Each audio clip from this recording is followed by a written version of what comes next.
ставам утре и за всеки изминал ден аз се събуждам в по-ужасно състояние. Окей, вече имам след ногти. Но да, днес трябва да бъде вековният ден, в който ще преобърнем всичко това наобратно. Иначе буквално обаждам се. Ало, бонжур, няма да присъствам в Париж, благодаря. Имаме час за мигли и трябва да оправим косата абсолютно задължително днес. Приведох се минимално във вид, без да си слагам нищо по очите, понеже сега отивам да ми правят мигли. Малко закъснявам, така че трябва да тръгнем сега. Времето днес е отвратително, но това няма да сломи моят дух. Хора, правили са ми миглите в миналото, обаче никой преди не е подхождал с толкова внимателен професионализъм. И да, бях казал на Габи, че предпочитам някакъв 3D аниме стил, което за щастие е една от многото и сили. Но момичето беше направило ресърч за това какви изкуствени мигли използвам, за да подбере най-подходящото за мен. Аз съм абсолютно очарована от резултата, но нека дадем думата на тогавашната Леншо.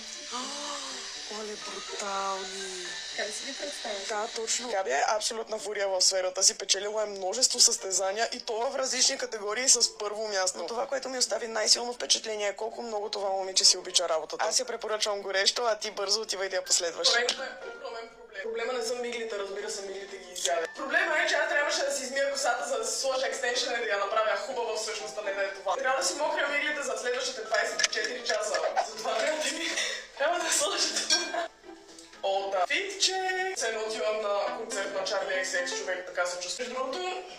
И тук, приятели, потвърждавам с ръчен сигнал, че всичко мина както трябва и миглите са живи. При заснемането на тези кадри часът вече е около 1:30. Процесът, който предстои, отне дълго време. Имайки предвид, че самолета ми за Париж трябваше да излети към 6:30 сутринта, това не беше никак благоприятна ситуация за мен. Затова сега много ще ме мразите, но към 3:30 спрях да снимам и не показах финалния резултат. Ще се наложи да го видите утре. Сори!